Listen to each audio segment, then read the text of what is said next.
Margaret Reynolds held her phone tightly, her voice dripping with disdain as she spoke to the store clerk. "I'm looking for something special," she said, her worn coat and scuffed shoes drawing a smirk from the salesgirl, Claire.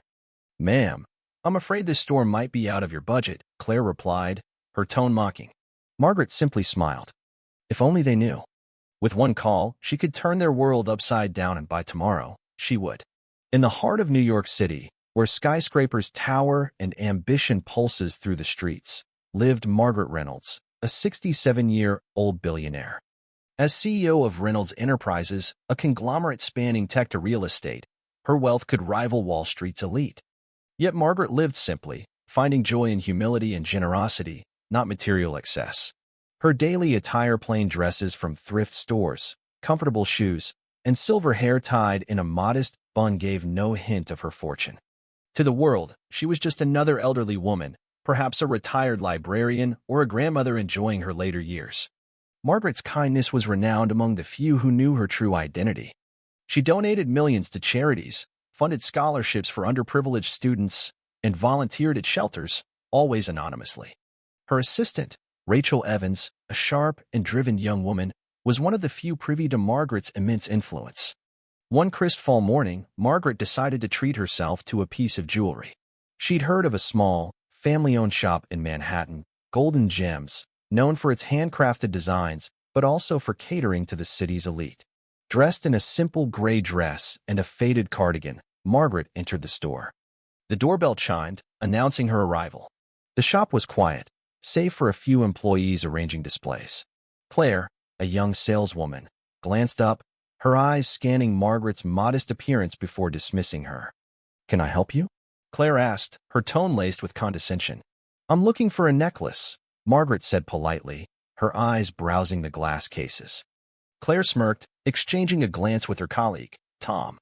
"These pieces are quite expensive," she said, her voice heavy with mockery. "Maybe you'd be more comfortable somewhere else." Margaret's heart sank. She'd faced this kind of judgment before, but it always stung. Steeling herself, she pointed to a delicate gold chain with a sapphire pendant. "I'd like to see that one, please." Claire rolled her eyes, but retrieved the necklace. "This is $5,000, she said, emphasizing the price as if to underscore Margaret's presumed inability to afford it. Margaret examined the piece. It was lovely, but the treatment soured her interest. "Thank you, but I'll look elsewhere," she said, handing it back. As she turned to leave, she overheard Tom whisper to Claire, "Can you believe she thought she could afford that? Some people don't know their place." Margaret's cheeks burned, but she held her head high and walked out. Back in her penthouse, gazing at the city skyline, Margaret couldn't shake the hurt. She believed in treating everyone with respect, regardless of appearance. The cruelty at Golden Gems was a stark reminder that not everyone shared her values. Picking up her phone, she called Rachel. "I need you to do something," she said firmly. "By Golden Gems. Today." Rachel paused. "Are you sure, Margaret? This is a big move." "I'm sure," Margaret replied. "I want it done now." Rachel didn't question further. By day's end, she'd negotiated the purchase. The store's owner, Edward Larson, was eager to sell. Golden Gems had been struggling financially, and Reynolds Enterprises' offer was too good to refuse. The next morning, Margaret returned to Golden Gems with Rachel. The store was closed to the public, and the employees had been summoned to the showroom. Edward was there, visibly nervous. As Margaret entered, Claire and Tom recognized her from the day before, their faces paling. Edward stepped forward. "Everyone, meet the new owner of Golden Gems, MS. Margaret Reynolds." The room fell silent. The employees, stunned, exchanged anxious glances. Claire and Tom looked like they'd seen a ghost. Margaret's expression was calm but resolute. "You're probably wondering why I bought this store," she began. "Yesterday, I came here for a necklace. Instead of respect, I was mocked and judged based on my appearance. That behavior is unacceptable. It contradicts everything I stand for." The employees lowered their heads, shame settling over them. Claire and Tom seemed to shrink. "I believe in second chances," Margaret continued, "but also in accountability. From now on, this store will operate on kindness, respect, and inclusivity. If you can't uphold those values, you don't belong here." Claire stepped forward, tears in her eyes. "MS. Reynolds, I'm so sorry for how I treated you. I was wrong. Please forgive me."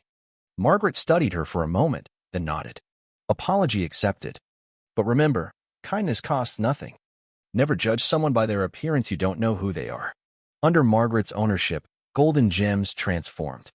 Prices became more accessible, and a portion of profits went to charity.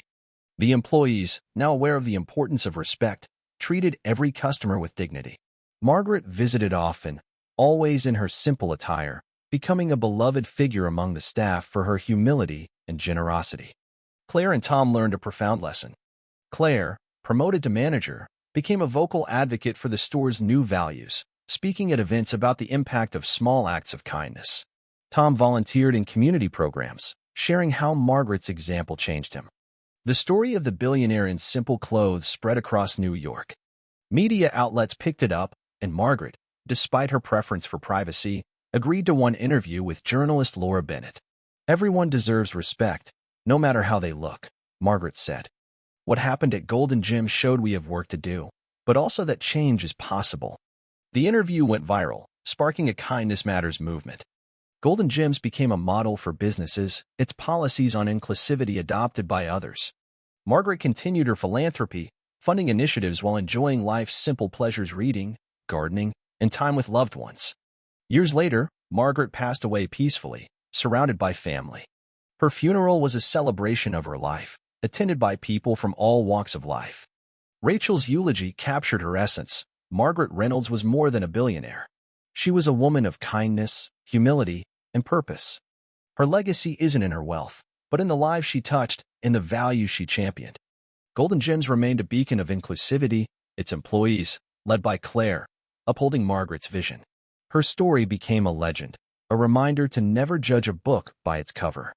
Margaret proved that true wealth lies not in money, but in the impact you have on others.